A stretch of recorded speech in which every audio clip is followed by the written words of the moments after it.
शादी कर रहा हूँ तुमसे, पर कुछ सालों के बाद मेरा अफेयर भी हो सकता है। तो डिवोर्स कर दूंगा तुम्हें। तुम्हें लगता है कि मैं इतनी आसानी से तुम्हें डिवोर्स दे दूंगी? नहीं दोगी तो मैं छीन लूँगा। मैं छीनने दूंगी ऐसा लगता है? कंगाल कर दूंगी तुम्हें। और मैं देखता रहूँगा, जान ले लूँगा तुम्हारी। जैसे कि मैं वार ही नहीं कर सकती। दोनों का इंतजाम कर दूंगी, तुम्हारा और जो बीच में आएगी उसका भी। बीच में हूँ तो ये ना समझना मैं हमेशा यही रहूँगी। इंतजाम तुम्हारा भी हो सकता है, तुम्हारी जगह मैं लेकर ही रहूँगी। शादी के वक्त की खुशी और मिठास में ये डिस्क्लेमर नहीं होता कि आगे चलकर कभी रिश्तों में कड़वाहट या खटास आ सकती है।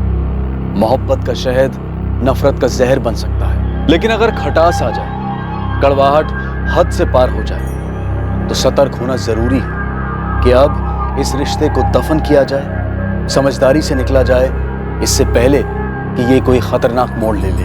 पर अफसोस, अक्सर खंडित रिश्तों में समझदारी की जगह हिंसा ले लेती है। ऐसा क्या हो जाता है उस पुरुष को, उस स्त्री को, कि वो सामने वाले पर चाकू, छुरियां और बंदूक की गोलियां बरसाने पर उतर आता है। उस इंसान की जान लेना चाहता है जिसे वो कभी मेरी जान कहता था।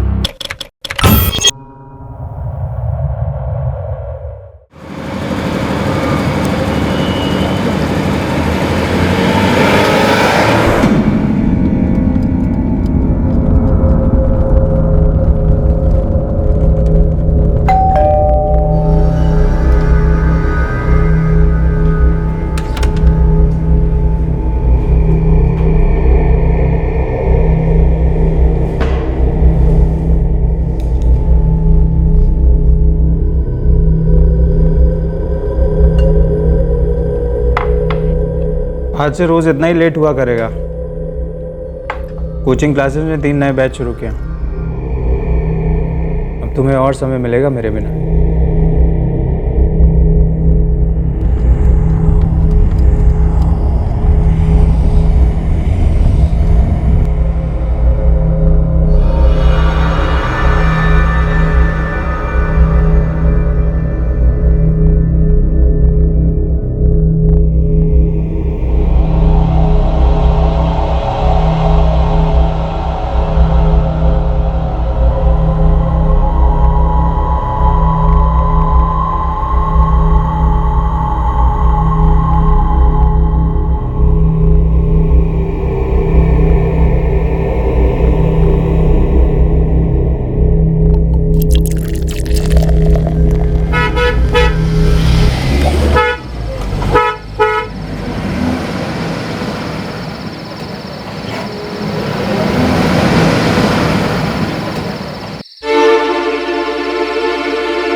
मैं जानती हूं अभिषेक तुम्हें छोड़ना चाहता है, लेकिन तुम ऐसा होने नहीं दोगी, किसी भी सूरत में नहीं।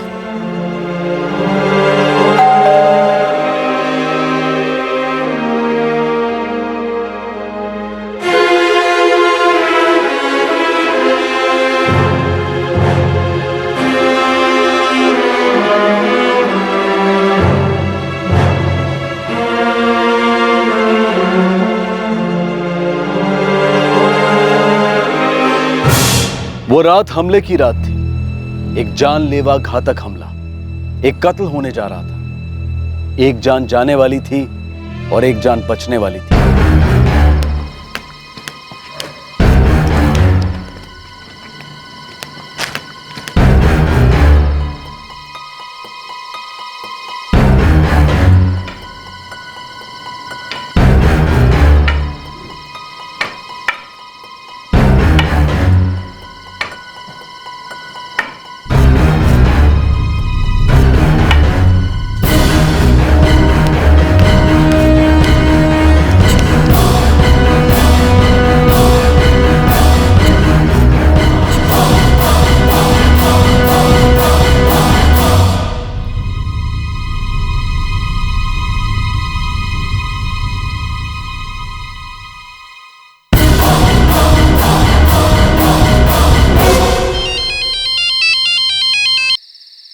हेलो।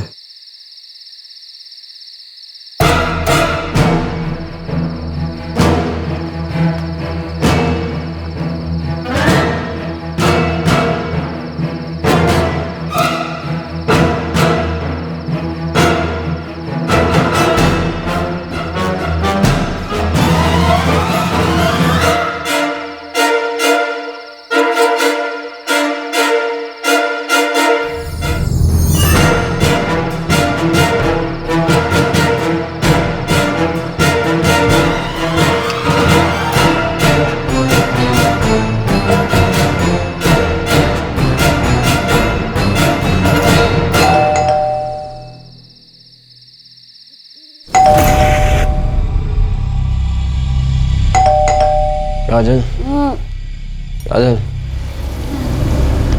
अरे देखो दरवाजे पे कोई है। इतनी रात को कौन आ सकता है? होगा यार, वॉचमैन। देखो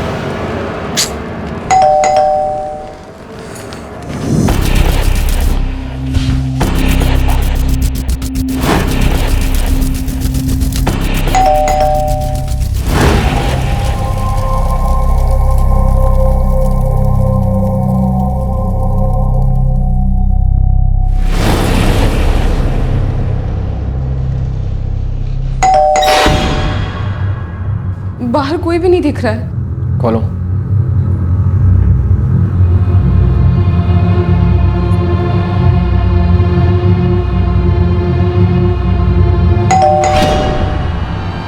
मैंने कहा ना, कोई भी नहीं दिख रहा है। जिसको इतनी रात के मजाक सोच रहा है। मैंने बोला था कोई भी नहीं है वहां।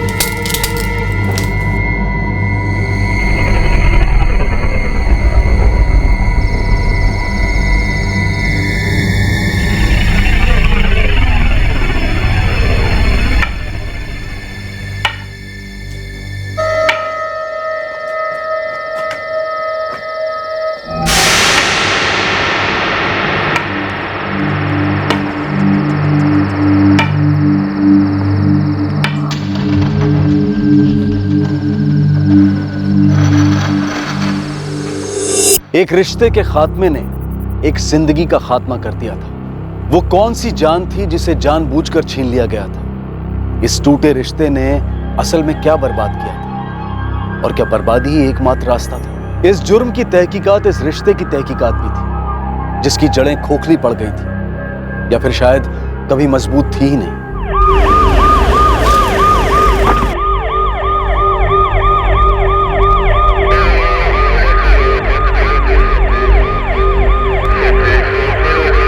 साहब, हमने तो कोई आवाज़ नहीं सुनी। बस राउंड पर थे तो दरवाज़ा खुला देखा।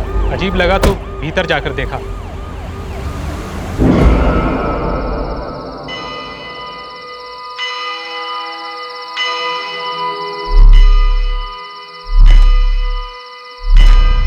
हमने तुरंत 100 पर फ़ोन लगाया तो वहाँ से जवाब मिला कि काजल मेम साहब पहले ही पुलिस को फ़ोन कर चुकी थी। जब तुम राउंड पर जाते हो तो गेट पे कौन रहता है? कोई नहीं। पूरी कॉलोनी में हम अकेले ही गार्ड हैं। पूरी कॉलोनी का एक राउंड लगाने में तुम्हें कितना वक्त लगता है? यही कोई 15 से 20 मिनट। नहीं सर, कोई चिल्लाया नहीं, कोई चीख नहीं, कोई गाड़ी की आवाज़ नहीं, कुछ भी नहीं। सीसीटीवी लगे हुए हैं कॉलोनी में? नहीं सर, पिछले 2 साल से सिर्फ बातें हो रही है। अब तक कमेटी ने कुछ नहीं किया। लेकिन हाँ, सामने वाली बिल्डिंग में सीसीटीवी है। कौन सी बिल्डिंग में? मतलब जिस वक्त तुम राउंड पे थे ठीक उसी वक्त कॉलोनी में कोई घुसा, 15 से 20 मिनट के अंदर अंदर कांड करके निकल गया। लगता तो कुछ ऐसा ही है। बचने के चांसेस हैं? सर, घर लूटा गया। यहाँ सामने बिल्डिंग में, उसके बाजू में एक ज्वेलरी शॉप है। दोनों जगह सीसीटीवी लगे हुए। उनकी फुटेज कल सुबह तक पहुँच जाएगी। पता नहीं है कपल कल की सुबह देख भी पाएगा या नहीं। दोनों ऑपरेशन टेबल में धंसते जा रहे हैं। बहुत क्रिटिकल कंडीशन है।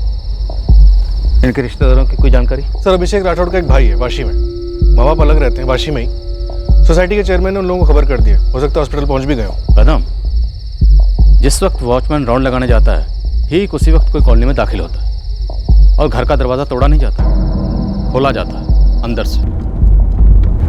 अक्सर अंदर और बाहर एक ही इंसान होता है ना। अंदर वाला सोचता कुछ है और बाहर वाला करता कुछ और ही है। या सर, अंदर वाला करता कुछ है और बाहर वाला दिखाता कुछ और ही है। एक बार ये सीसीटीवी फुटेज चेक कर ले, उसके बाद ये अंदर वाले और बाहर वाले सबसे मिलते हैं। अभिषेक राठौड़ के माता पिता कौशल्या और ब्रिजलाल, अभिषेक का छोटा भाई सूरज, सूरज की पत्नी मुस्कान, साथ ही काजल की मां कविता सक्सेना और छोटी बहन आरती सभी तुरंत हॉस्पिटल पहुंच गए। ये सभी जाने अनजाने में गवाह थे और भागीदार भी एक रिश्ते के कत्ल के।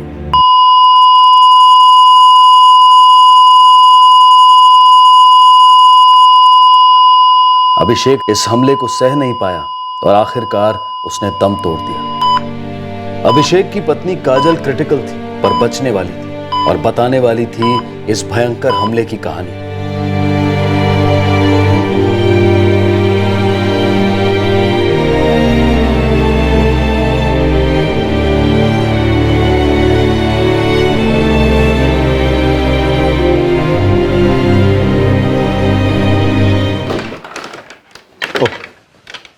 सर, अभिषेक राठौड़ तो बच नहीं पाया, काजल आउट ऑफ डेंजर है। लेकिन आउट ऑफ एक्शन भी रहेगी। चोटें इतनी सीरियस हैं कि आईसीयू के कम से कम 2 दिन कहीं नहीं गए। तो रिश्तेदारों से बात करके देखें, शायद कुछ पता चल जाए। रिश्तेदार न्यूज़ चैनल की तरह होते हैं कदम, खबरें कम, मशवरा ज़्यादा देते हैं। अगर हमें कोई फैक्ट देगा तो वो है बेजान खामोश सीसीटीवी कैमरा। कल सुबह दुकान खुलने से पहले वहाँ पहुँच जाओ। Right sir. इनकी पत्नी काजल राठौर, उस पर भी ऐसे ही वार हुए। चमत्कार समझिए कि वो बच गई। जिस वक्त वॉचमैन राउंड पर गया ठीक उसी वक्त कोई कॉलोनी में घुसा। घुसने के बाद उसने इनके घर की डोरबेल बजाई और दरवाज़ा खुलते ही पति और पत्नी दोनों पर जानलेवा हमला किया। घर लूटा और चुपचाप निकल गया। इस पूरे हमले के दौरान किसी ने भी आस पड़ोस में चीखना चिल्लाना तो दूर, चूं की आवाज़ तक नहीं सुनी। और बेहोश होने से पहले इनकी पत्नी फ़ोन करके पुलिस को बुलाती। डॉक्टर, जिस वक्त हम इनके घर पहुंचे ये जिंदा थे। काश हम इन्हें बचा पाते।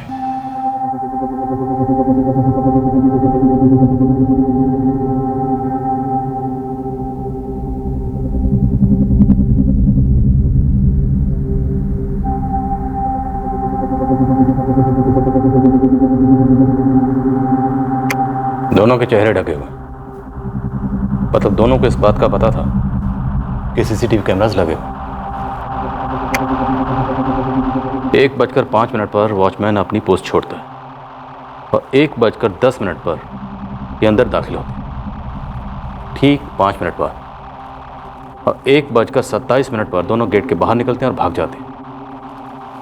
मतलब सिर्फ 17 मिनट में दोनों कांड करके रफू चक्कर हो जाते हैं। सर, सोसाइटी के पास जो ज्वेलरी शॉप है उसकी फुटेज भी है हमारे पास।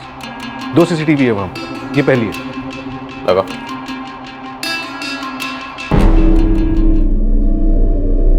रात 12:35 पर ये कॉलोनी के गेट के बाहर पहुंच गए। मतलब अंदर दाखिल होने से पहले इन्होंने आधा घंटा इंतजार किया।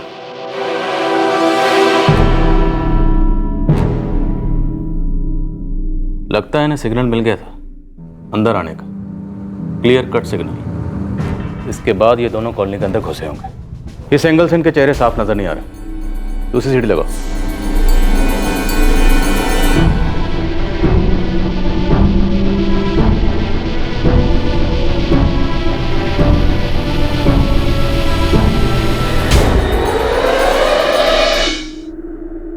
चेहरे साफ नजर नहीं आ रहे। प्रिंट आउट ले लो। सर, अपना ग्राफिक आर्टिस्ट इन चेहरों को थोड़ा बहुत क्लियर तो कर ही देगा। इस सीसीटीवी फुटेज ने हमें एक बहुत बड़ा सुराग दे दिया। ये एक प्लान्ड ऑपरेशन था। हमला किया नहीं गया, करवाया गया अंदर से।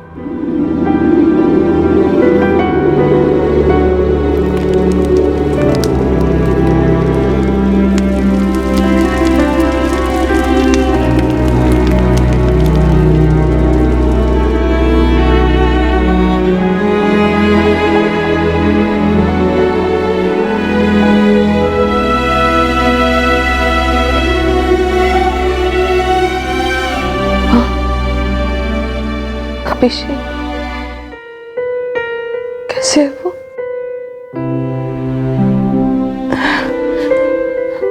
आरती, अभिषेक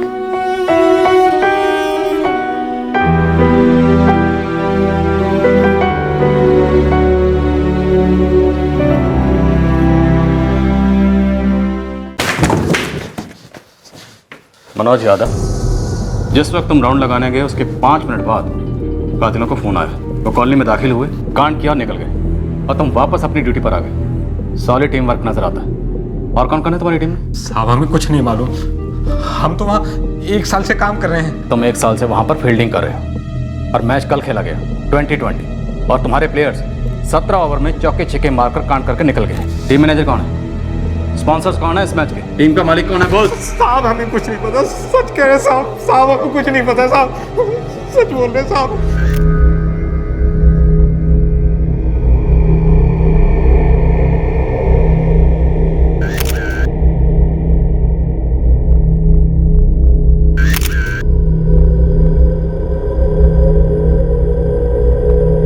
अभिषेक भैया के घर में कितना कैश रहता था, कितनी ज्वेलरी, ये तो सिर्फ काजल भाभी बता सकती है।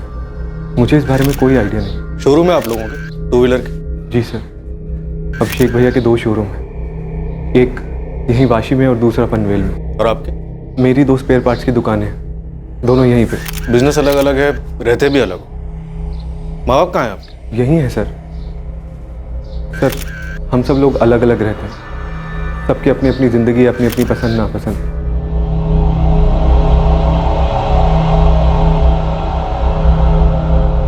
4 साल हुए अभिषेक भैया और काजल भाभी की शादी को। और आपके? 1 साल।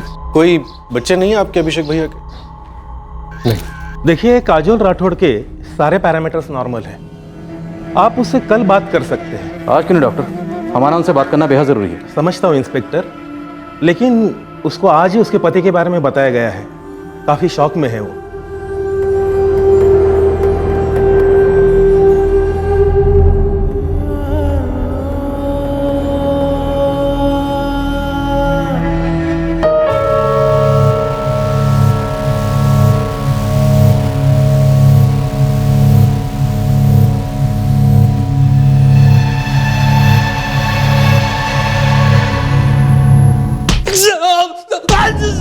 साहब मेरे पास एक ही फोन है, सबसे सस्ता वाला साहब, उसमें भी सिर्फ घर वालों का फोन आते हैं साहब। उठा लें तेरे घर वालों को यहाँ? घर वालों की कसम साहब।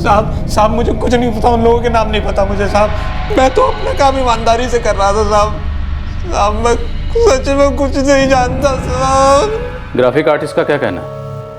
काम में लगा हुआ है सर, देखते हैं कितना क्लीन अप कर पाता है। और वॉचमैन? एक ही बात पे अड़ा हुआ है सर कि वो इनोसेंट है।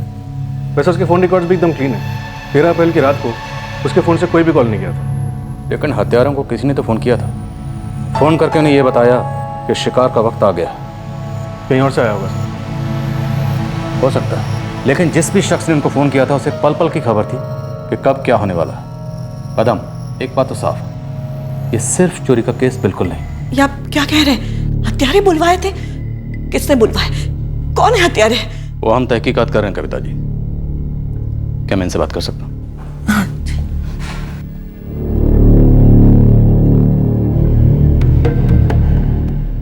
काजल जी, मैं जानना चाहता हूँ कि उस रात एग्जैक्टली क्या हुआ था, क्योंकि आपके घर में दरवाजा या खिड़की तोड़कर अंदर आने के कोई निशान नहीं मिले। वो दोनों कॉलिंग बेल बजाकर अंदर आए थे। काजल, अरे देखो दरवाजे पे कोई है। रात के लगभग 1:15 बजे आपके घर की बेल बजी और आपके पति अभिषेक ने आपसे कहा दरवाजा खोलने के लिए। मैंने दरवाजे के आईपीस से देखा था, बाहर कोई नहीं था। मैं डर गई थी। इतने में मेरे हस्बैंड आए। मैंने उनसे कहा भी कि बाहर कोई नहीं है। फिर दोबारा बेल बजी। इस बार मेरे हस्बैंड ने आईपीस से देखा नहीं और सीधा दरवाजा खोल दिया। बाहर कोई नहीं था। फिर अचानक 2 लोग आ गए, उनके चेहरे ढके हुए थे। सब कुछ इतनी जल्दी हो गया सर, हम कुछ नहीं कर पाए। किसी तरह से रेंगते हुए मैंने आप लोगों को फोन किया। बस क्या गया और कुछ याद नहीं। काजल जी, अपनी जानकारी के लिए मैं अपना सवाल एक बार फिर से दोहरा रहा हूँ। सबसे पहले जब आपके घर की बेल बजी तब आपके पति अभिषेक ने आपसे कहा दरवाजा खोलने के लिए। रात के तकरीबन 1:15 बजे। हालांकि तस्वीरें ज्यादा क्लियर नहीं है, लेकिन थे ये दोनों। क्या आपने पहले कभी इन्हें कहीं देखा?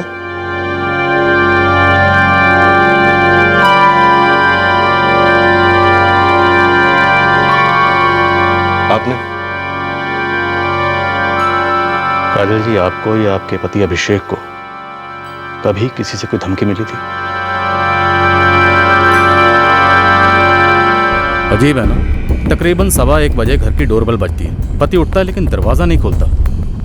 अपनी पत्नी को उठाता है और कहता है कि जाकर दरवाजा खोलो। पत्नी आईपीएस से देखती है और उसे कोई नहीं दिखता। वो डर जाती है और दरवाजा नहीं खोलती। उसके बाद पति खुद दरवाजा खोलता है और 2 हमलावर उन पर कातिलाना हमला कर देते हैं और उसके बाद घर को लूटते हैं, जो कि उनका मकसद था ही नहीं। ये लूट एक कवर अप है कदम। हमलावरों का असली मकसद कुछ और ही था, और वो मकसद क्या था ये हम बहुत जल्द पता लगा लेंगे। सीसीटीवी फुटेज से मिली 2 हत्यारों की धुंधली तस्वीरों को साफ कर उन्हें सामने लाने के लिए पुलिस का ग्राफिक आर्टिस्ट पूरी मेहनत कर रहा था, लेकिन रंग लाई एक खबरी की मेहनत। मालिक, वो सुपारी मार्केट से आपके दोनों सीसीटीवी वालों पर कुछ खास खबर तो मिली नहीं है, लेकिन कुछ और हाथ लगा है। क्या हाथ लगाते रहे उस्मान? आप ही के डिपार्टमेंट का एक कांस्टेबल था, अभी रिटायरमेंट ले लिया उसने, अब प्राइवेट जासूसी का काम करता है। तो साहब उससे बात कर रहा था मैं एक्चुअली। क्या बोला है रिटायर्ड कांस्टेबल? 4 साल पहले उसके पास एक काम आया था। किसकी जासूसी की उसने? यही जो बच गई, काजल राठौर। हाँ, पढ़ी खबर मैंने, देखा था टीवी पर। सब कोई टिप मिल सकती है? देख उस्मान, उस हमले के बारे में तो मुझे कुछ मालूम नहीं है, लेकिन जो औरत वो जो बच गई है, काजल राठौर। हाँ, ब्रिजलाल राठौड़ की बहू है वो। साहब, ब्रिजलाल राठौर कौन है? इसी ने मुझे फोटो दी थी काजल राठौड़ की 4 साल पहले।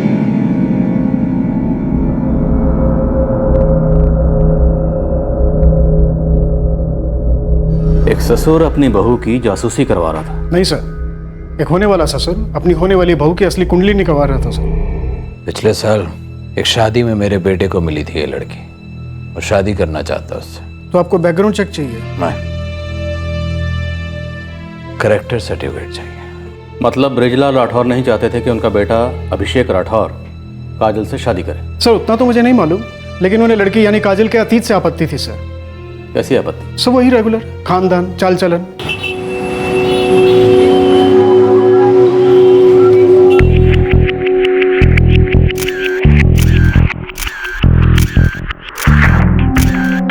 लड़की बीए पास है सर, बीपीओ में सर्विस करती है। माँ कविता, रंगीन है। सुना था। एक एक रंग बताओ जरा इनका। बहुत से रंग है सर, काफी लोगों के साथ घूमना फिरना और काफी कुछ। और लड़की के पिताजी? रामलाल सक्सेना नाम है इनका। 8 साल पहले कविता को तलाक दे चुके हैं और अपना घर भी अलग बसा चुके हैं। रामलाल सक्सेना ने 1 टाइम सेटलमेंट किया था कविता के साथ। अब ना तो उनका कविता से कोई लेना देना है और ना ही अपनी दोनों बेटियों से। काजल की बहन क्या करती है? आरती 21 साल की है, कॉलेज में बीकॉम फाइनल ईयर। तुम्हें क्या लगता है इस फैमिली के बारे में? ब्रिजलाल जी, मेरा काम था बिना मिर्च मसाले के सही इन्फॉर्मेशन को आपके सामने रखना, जो मैंने रख दिया। अब आप इसकी फीकी खिचड़ी बनाए या मसालेदार बिरयानी, जैसा आप चाहें। मतलब साफ है कि ब्रिजलाल राठौर को काजल अपनी बहू के तौर पे नहीं चाहिए। सर दोनों साइड में कोई तालमेल ही नहीं था।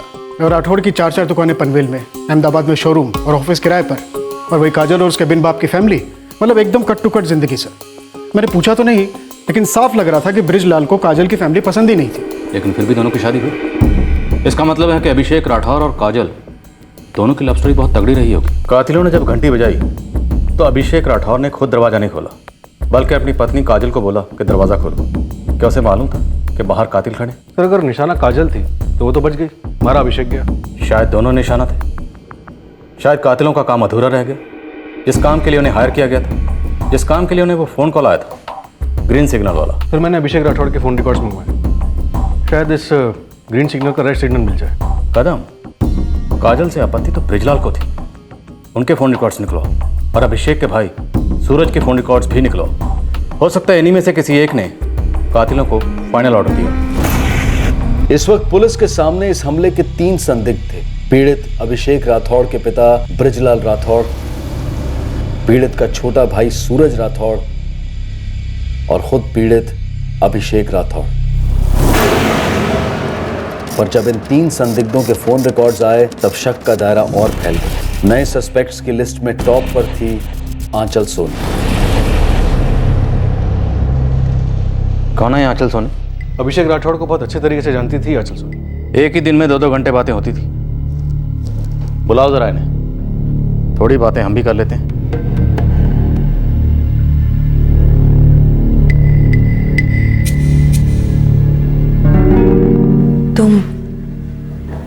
जानती थी ये आंचल सोनी के बारे में?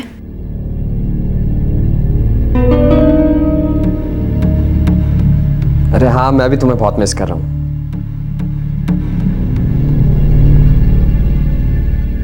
अरे अभी अभी घर पहुंचा हूँ। हाँ, वो घर पे है। अच्छा वो छोड़ो, ये बताओ कब आऊँ?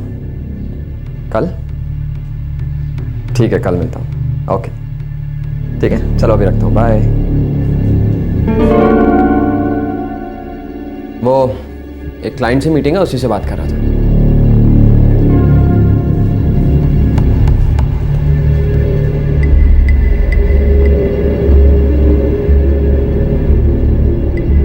आप अभिषेक राठौर की किराएदार हैं? जी, मेरे पति प्रोफेसर जगन सोनी और मैं पिछले 1 साल से उनके घर में रह रहे हैं। आपकी अभिषेक राठौर से बात होती थी? हाँ, जब वो किराया लेने आते थे तब बात होती थी।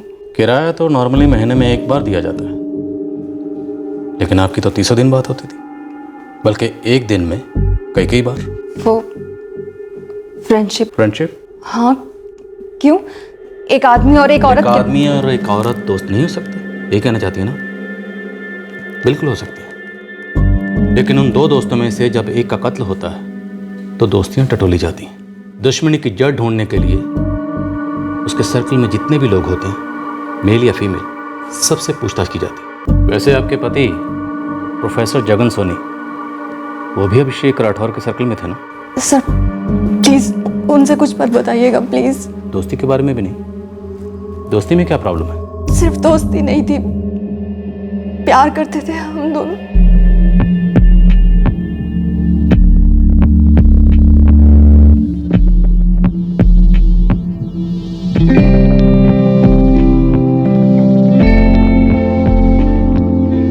अभिषेक और मैं, हम दोनों के लाइफ पार्टनर्स हम दोनों के लिए सही नहीं थे। लेकिन आप दोनों जो कर रहे थे वो काफी सही था।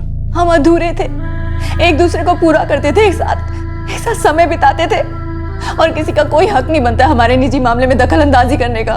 बिल्कुल नहीं बनता, लेकिन शादी भी तो एक कॉन्ट्रैक्ट है, हक और फर्ज का कॉन्ट्रैक्ट, आपसी सहमति से किया हुआ कॉन्ट्रैक्ट, गवर्नमेंट अप्रूव्ड कॉन्ट्रैक्ट, जिसे आपने और अभिषेक राठौर दोनों ने तोड़ा। शायद आपके पति जगन सोनी को इसकी खबर नहीं थी, लेकिन अभिषेक राठौर की पत्नी काजल राठौर को आपके इस लव की खुशबू आ गई थी। मुझे पक्का तो नहीं पता था,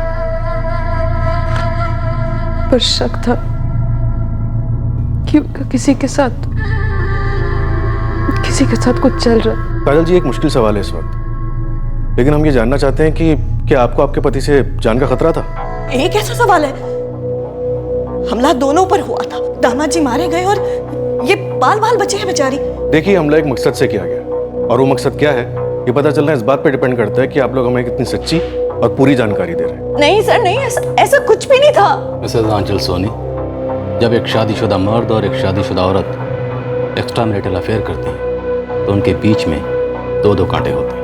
पहली बात तो ये कि आप हमारे रिश्ते को, हमारे प्यार को अफेयर करना बंद कीजिए, और हमने किसी को कभी कोई कांटा नहीं समझा है। हमारा रिश्ता हमें एक सहारा देता था, कंधा था सिर्फ, बस, और कुछ भी नहीं। हर रिश्ता हर मुलाकात के बाद सिर्फ कंधे और सहारे तक नहीं रहता, उससे कहीं आगे निकल जाता। और रिश्तों को वक्त और अटेंशन की बड़ी भूख होती है, और काजल राठौर आप दोनों की इस भूख को बढ़ा रही थी। मैं मान रही हूँ कि हम दोनों के मिलने में मजबूरियां थी, दिक्कतें आती थी, लेकिन हमने उन दोनों के बारे में, काजल और जगन के बारे में, ना तो कभी कुछ बुरा बोला और ना ही कभी बुरा सोचा है, कभी भी नहीं। अभिषेक क्या चाहता था वो तो मैं नहीं जानती, पर उसके पिता और उसका भाई काजल के सख्त खिलाफ थे। आपको लगता है उन्होंने मरवाने की कोशिश की? वो लोग काजल और अभिषेक का रिश्ता तोड़ने के लिए कुछ भी कर सकते, कुछ भी। मिसेस आंचल सोनी, अगर आप हमसे कुछ छुपा रही हैं तो मेरी राय है आपके लिए बेहतर यही होगा कि सब कुछ सच सच बता दें। वैसे अगर आप नहीं भी बताएंगी तो हमारा तो काम ही है खुरेद कर सच को बाहर निकालना। लेकिन याद रखना, अगर हमने खरीदना शुरू किया तो आपको बहुत दर्द होगा। अब और क्या दर्द होगा सर? जो होना था वो तो हो चुका है। पर मैं एक बात दावे से कह सकती हूँ, अभिषेक ऐसा इंसान नहीं था जो किसी की जान लेने के बारे में कभी सोच भी सकता। कभी भी नहीं।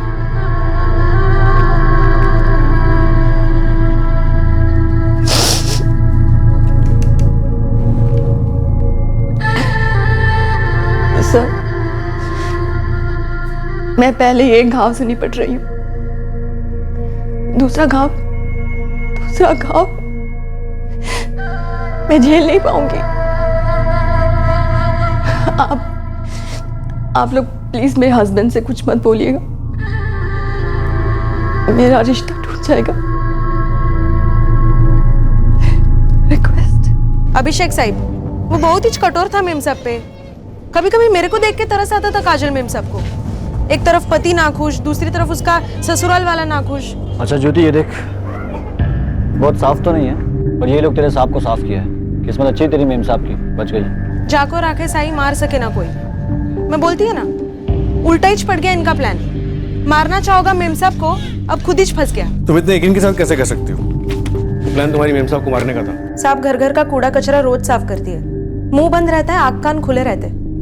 बस अंदर से लगा ऐसा ऐसा हुआ रहेगा ना तो ऐसा ही रहेगा। ज्योति, तुम ऊपर ऊपर से फटका मार रही हो। मुझे बारीक से बारीक कचरा चाहिए। कचरा तो मेम साहब का होता था साहब, कचरा भी और कचुम्बर भी। क्या गलत किया मैंने? गलती मेरी है और मेरी गलती तुम हो, और तुम सुधरने वाली गलती नहीं। हाँ, तुम और तुम्हारे बाबूजी तो ऐसे ही कहोगे ना। बाबूजी को बीच में लाने की जरूरत नहीं है, बता रहा हूँ मैं, क्योंकि जितनी नफरत मैं तुमसे करता हूँ ना, उससे कहीं ज्यादा नफरत मेरे बाबूजी तुमसे करते हैं। तुमसे ना छुटकारा पाने का बस एक ही तरीका है। तुम मुझे जान से मारना चाहते हो? मैं तुमसे छुटकारा पाना चाहता हूँ और वो मैं पाकर रहूंगा।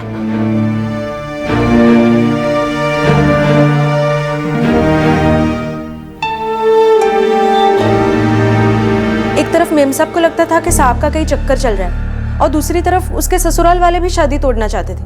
मतलब एक तरफ आग और दूसरी तरफ दरिया। ऐसा ही था मेम साहब के लिए, बेचारी। ब्रिजलाल और सूरज को उठवाएं? सर, दोनों के फोन रिकॉर्ड्स एकदम साफ है। लेकिन उस रात एक बहुत मैला फोन कॉल हुआ था। एक काम करो, उस रात उस वक्त उस लोकेशन पे जितने ही फोन कॉल्स हुए थे सबकी लिस्ट मंगवाओ। सर, हजारों फोन कॉल्स होंगे।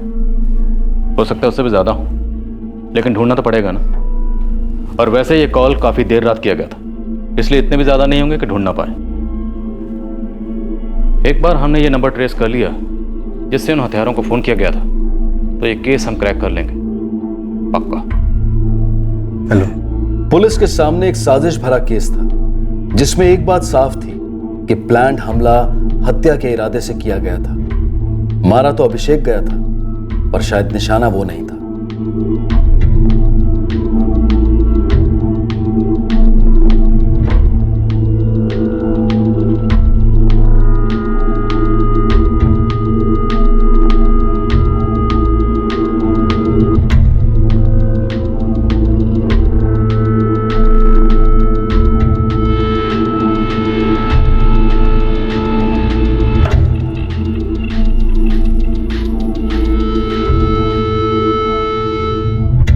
दिनेश।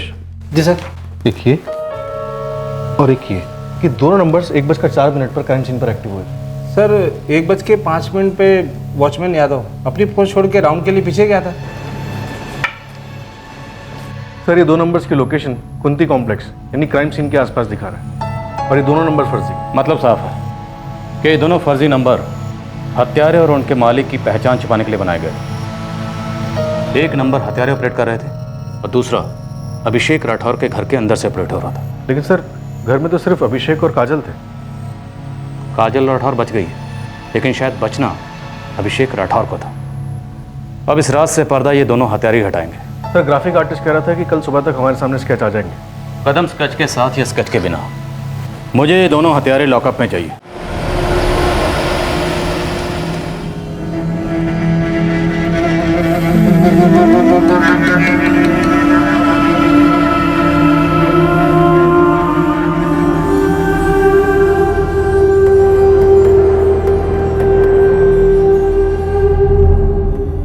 बाबूजी आप सही थे, पहले से ही सही थे आप। काश तेरे भैया अभिषेक ने भी बात सुन ली होती तो आज ये दिन ना देखना पड़ता। आपकी बात ना मान के बहुत बड़ी गलती की है मैंने। ये शादी नहीं करनी चाहिए थी। गलती हुई है बेटा, कोई गुनाह नहीं, और गलतियों को सुधारा जा सकता है। कुछ सूझ नहीं रहा है बाबूजी, कुछ नहीं समझ आ रहा है। ऐसा लग रहा है कि सबसे दूर हो जाऊंगा, घुट घुट के मर जाऊंगा एक दिन। क्या हुआ जी?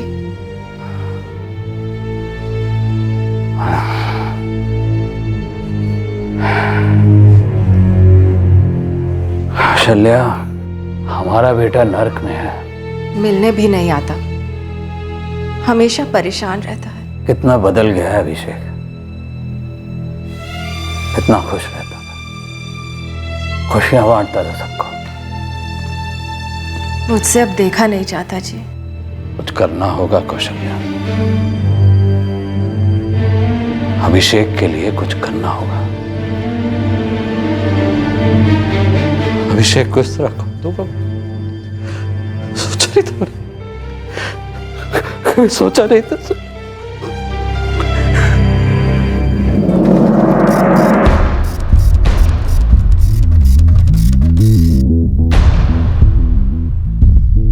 सर ग्राफिक आर्टिस्ट अपना बेस्ट यही दे पाया।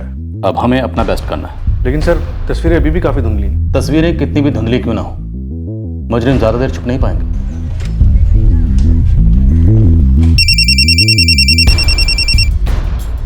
हेलो, कौन बोल रहा है? ये उस्मान भाई का नंबर है। बोल रहा हूँ, तुम कौन बोल रहा है? आपका नंबर दिया है किसी ने मेरे को। वो कुछ दिन पहले आप दो लड़कों की फोटो दिखाकर पूछताछ कर रहे थे ना। तू जानता है उनको? देखो भाई, मेरा नाम नहीं आना चाहिए। अबे मेरे धंधे में नाम और चेहरे कभी नहीं आते, खाली तेरी खबर पक्की होनी चाहिए। और वैसे भी तूने अपना नाम बताया कहाँ है अब तक? अपन ना उन दोनों का नाम जानता है और ना ही पहचानता है। देखा है तूने कहीं, है ना? अपने इधर वो सोम चौल है ना, उधर एक इलेक्ट्रॉनिक की दुकान है, उधर इस दोनों काम करते हैं। लेकिन काफी दिनों से दोनों दिखेले नहीं है। नाम बता दे दुकान का। नाम बोले तो मूथालाल इलेक्ट्रिक। मैं बसंत सिसोदिया। सर मेरा नाम मोहन यादव है। हम दोनों मूथालाल इलेक्ट्रिकल्स में पार्टनर हैं सर। ये दोनों आपकी दुकान में काम करते हैं? सर ये तो अपने संजय और अनिकेत हैं। हाँ सर, ये दोनों तो हमारी दुकान में इलेक्ट्रिशियन हैं। कहाँ है ये दोनों? क्या बताएं सर, इनके फ़ोन भी स्विच ऑफ हैं। पता नहीं कहाँ मर गए हैं दोनों। इनके फ़ोन कब से स्विच ऑफ है? 14 अप्रैल से सर। हाँ, 14 अप्रैल से गायब हैं ये दोनों। इन दोनों के नंबर दीजिए। जी।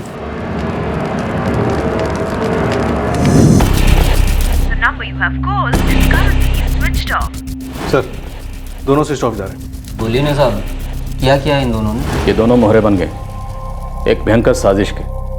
अब ये दोनों हाथ लगेंगे तो इस साजिश से पर्दा उठेगा। और मुझे उम्मीद है कि आप दोनों इन्हें पकड़वाने में हमारी मदद करेंगे। ज़रूर मदद करेंगे सर, पर बताइए तो सही कि इन्होंने किया क्या है? मर्डर अभिषेक राठौर का और उसकी पत्नी काजल राठौर पर कातिलाना हमला। वो सब इन्होंने किया? वो सब किया इन्होंने, लेकिन इनसे किसी ने करवाया है। ये दोनों एक बार हाथ लग जाएं, तब पता चलेगा कि इन दोनों से वो कांड असल में किसने करवाया।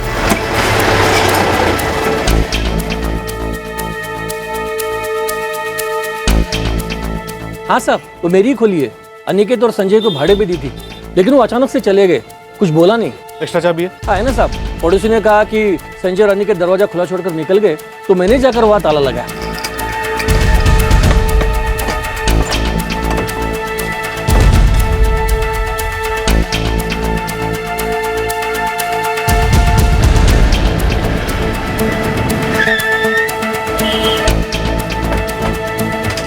सर एड्रेस, फ़ोन नंबर, जो पता था आपको बता दिया। हाँ साहब, पिछले 1.5 साल से काम कर रहे थे यहाँ दोनों। इतना मालूम है कि अनिकेत शादीशुदा है, लेकिन संजय के बारे में कुछ फिक्स नहीं है। अब उनके घर वाले कहाँ रहते हैं, कौन से गांव से हैं, इसका हमें पता नहीं। पता इसलिए नहीं है क्योंकि तुम पता कर नहीं रहे। सर ऐसा नहीं है। मुझे उन दोनों की जानकारी चाहिए, वो भी जल्दी से जल्दी। जी। एक मर्डर हुआ है, एक साजिश रची गई है, और तुम दोनों ऐसे पेश आ रहे हो जैसे कि तुम्हारा कोई लेने देना ही नहीं है। फोटो मिले उनके?